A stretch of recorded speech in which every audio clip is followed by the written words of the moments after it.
I'm so glad you're interested, manager. Here, take this prize. Ugh, Qingyi.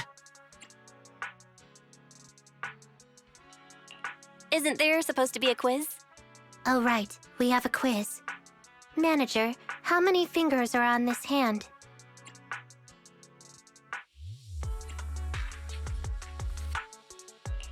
5? Is there some deeper meaning behind it? Don't overthink it. There's no deeper meaning behind it. Well done. You got it right. Your prize is Officer Zhu Yuan. You may take her home now. I can't believe I'm the prize for such a simple question. Qingyi, have you forgotten our friendship? Looks like you've accepted reality and given up resisting. Good. That means the duty of supervising Zhu Yuan's vacation now falls upon you, manager. Vacation? Where do you want to go? That's right. It doesn't matter where you take her. Just make sure she gets a break. Beware, Zhu Yuan is quite cunning. She may feign taking a break while actually being on duty. So you must remain vigilant and be able to tell the difference. I'll get the job done. Great. I'm relieved to hear it.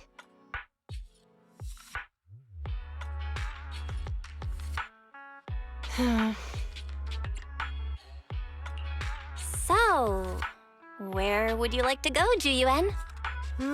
How about 6th Street? You're not secretly trying to patrol there, are you? Not at all. There's just a lot of stores in that area, so we can kill some time visiting each one.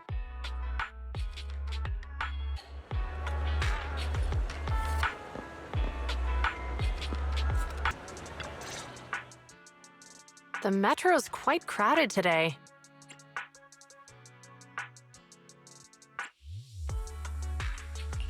But it's always this crowded on the metro. I don't think so. I take the metro to the office every morning, and it's never this crowded. The morning? What time? The first train. It's usually just me on there. Oh, I think we're here.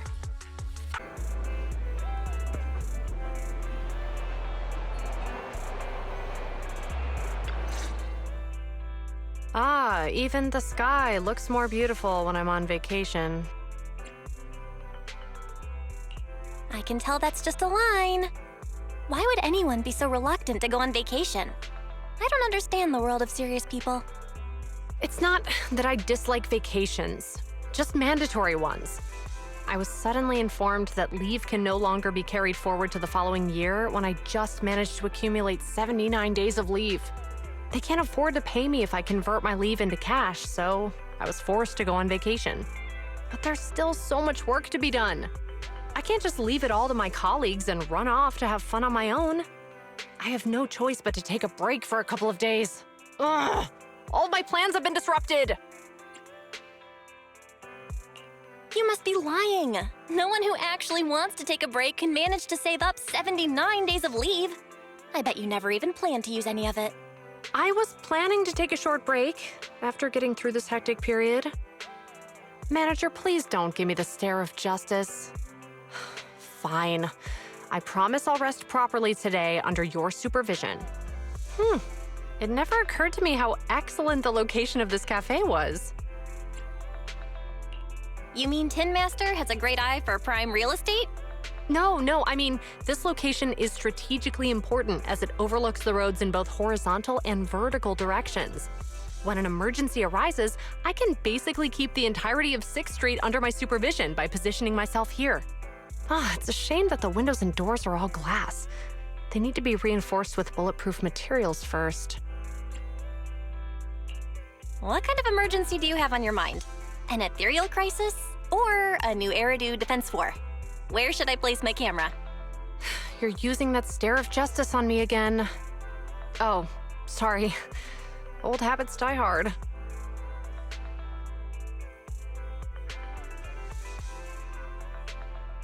Oh, 6th Street is a really great place.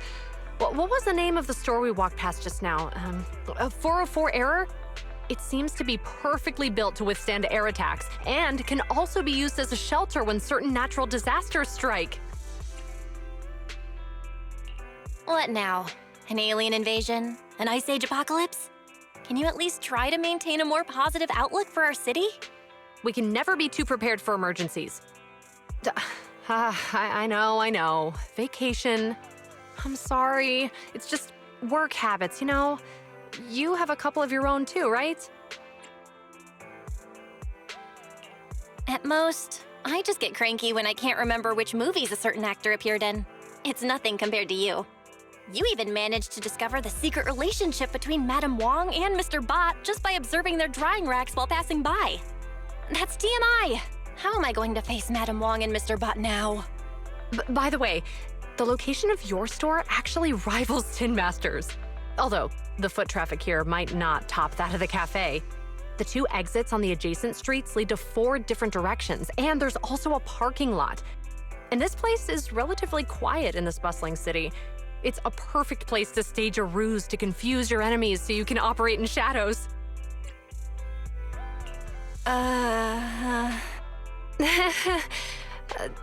Your stare this time seems to carry a more complex set of emotions compared to the previous 2. My apologies. Please, play the movie. I promise I'll do nothing but enjoy my vacation this time.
Oh, this hairstyle is quite flashy.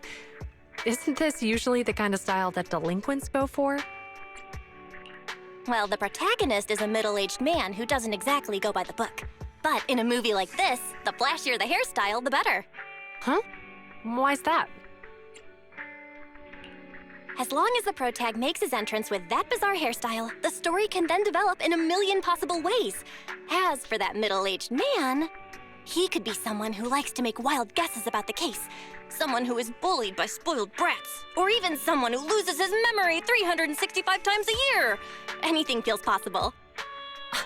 Manager, were you doling out spoilers just now? Oops.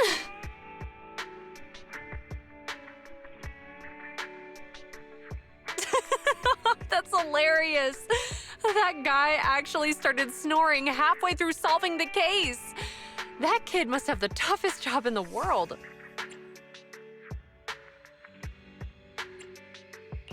Wow, did you just laugh? That's a first for me. Kudos to the protagonist. Wouldn't you find it ridiculous? Being, a professional in the field and all? Well, how else can you make people laugh if not by making it ridiculous? I'm not so out of it that I expect everything to be done by the book in a comedy. Besides, I've actually gained a lot of inspiration from it. In this episode, the culprit cleaned the scene very thoroughly in an attempt to cover up his wrongdoing. He did manage to get rid of the evidence, but it wasn't enough to cover his tracks completely. Huh? Why not? Anyone who checked his utility bills would have noticed something was off. With the amount of cleaning he did, his water usage would be unusually high.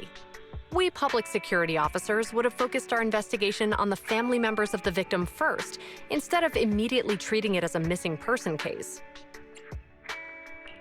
I'd never have thought of that. You're amazing. No, it's not about us being particularly skilled. The crime itself is just inherently flawed. Evil never goes unnoticed in this world, and the more sophisticated the deception, the easier it is to uncover. The stronger the order established by public security, the more resilient we become against crime. That's the purpose of having a routine. Anyway, my time here was well spent watching such an intriguing movie. I'll recommend this place to my colleagues.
do have a wide array of vintage videotape players of different models at your store, right?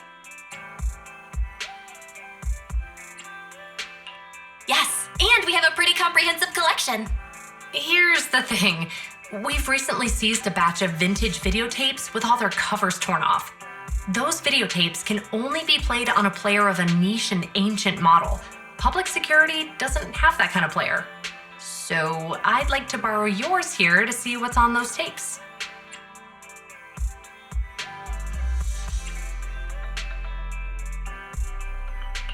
A niche player has to be used, and the videotapes are all without covers. They are probably that kind of videotape. What kind? It's, you know, that kind. Wait, what's going on? Why are you beating around the bush? Are you under some sort of NDA? Forget it. I'll just show it to you. Don't say I didn't warn you.